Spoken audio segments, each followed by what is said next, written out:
heartening to actually see a very good turnout at this press conference. Now, as you know, there has been a media blackout in the mainstream press with regards to this case. So whichever mainstream media representatives that are here, we really hope to have your cooperation and your sense of urgency in actually ensuring that there's some degree of reporting in the mainstream media, because there is only so much that can be kept away. As you know, the online media has helped to highlight the developments of the case, and also the international press have started to take notice. And you will also know that once the case convenes with witnesses being called, there is very little that can be done to hide it. So we actually urge for your cooperation to ensure that the mainstream media actually provides space to report on something as important as this. This is a very, very important, very critical case at this juncture, where we're actually obtaining information on one of the highest corruption cases and one of the largest corruption scandals in our country. We will hand you the press statement in a moment, and we have named the press statement the Great Malaysian Robbery.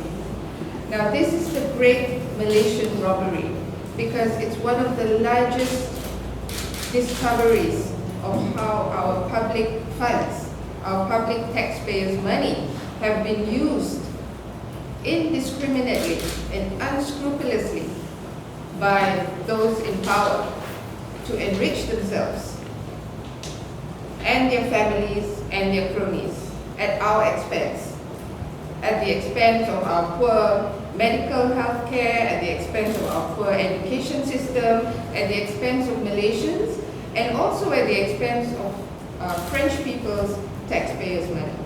We're looking at this case in a very special way because it has jurisdiction which crosses borders. And we understand that from your media point of view, you are actually very curious to discover how the jurisdiction in France and the long arm of the law in France could actually reach Malaysia. 13 hours away by flight, 5,000 kilometers away by distance, and how the long arm of the law can actually reach Malaysia. So Fadia has actually helped outline the powers of the judge.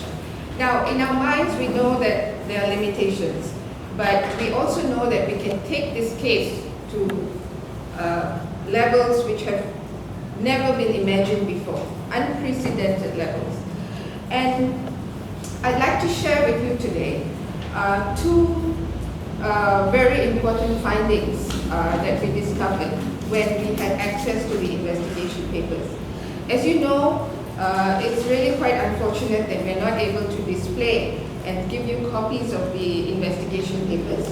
These investigation papers are coming from the Public Prosecutor's Office.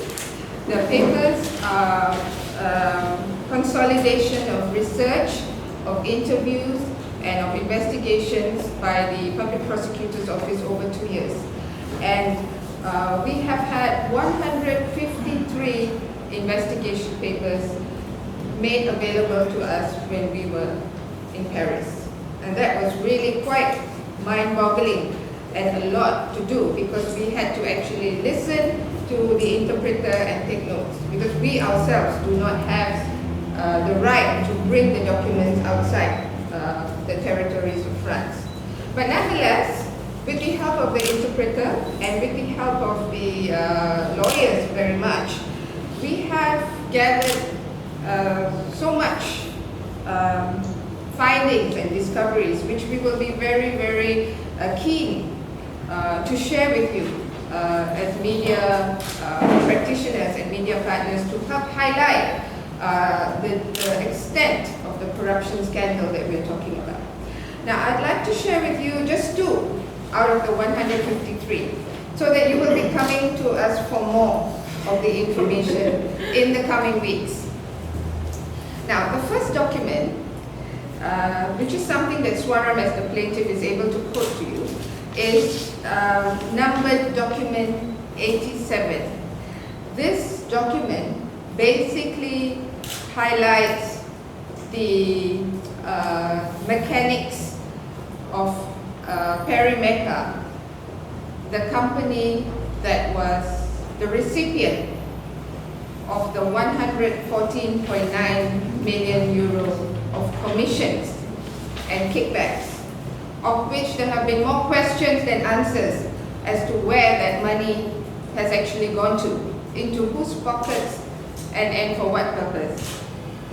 Now, document 87 actually outlines the fact that there was a fax that was obtained by the Public Prosecutor's Office on the 28th of May, 2010, and it was written in English, this one, and it was sent by the Malaysian representative of Thales Asia International. His name is Mr. Francois Dupont. Now don't worry, you will get the press statement later. I just want you to listen to me, okay? So, and the fax was titled Malaysia/Submarine Project. Now the interesting thing about document 87 is that it outlined various correspondences between Perimekar, between Thales International Asia, between DCNS, and between the Malaysian government. Now, we were really shocked when we found one of the documents that actually suggested and that had the name of Datuk Sri Najib Razak. You all know who he is? Our Prime Minister, at that time the Defense Minister, had written or had placed a condition in writing in France that DCN, the shipbuilding company that was going to sell the submarines to the Malaysian government, would need to pay a maximum sum of USD $1 billion to Perimekar for their stay in France. Now I'll just repeat that, not because it sounds nice, but because it's what should be the highlight and focus of your report, that Datuk Sri Najib Razak had placed a condition to DCNS that it offers a maximum sum of USD $1 billion for Perimekar's stay in France.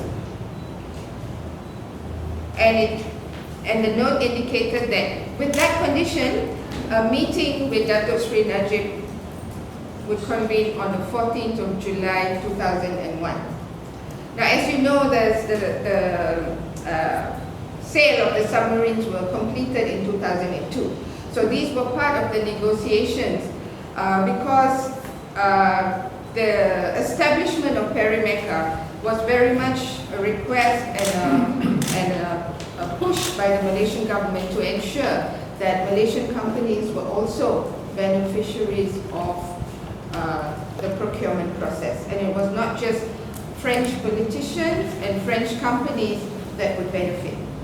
Now, one other thing that amazed us as we looked at the document was the slew of companies that were formed. We're not just talking about Perimekar. And if you read Malaysia Kini on Saturday or Sunday last week, you discovered there was another company called Terasasi in Hong Kong, which was also identified as a recipient of some of the illegal commissions and kickbacks. So with Perimekar and Terasasi, there are a few hundred other companies that were formed to siphon off money as a result of this procurement process. So it was a very, very lucrative investment and procurement for both the Malaysian government and the French government.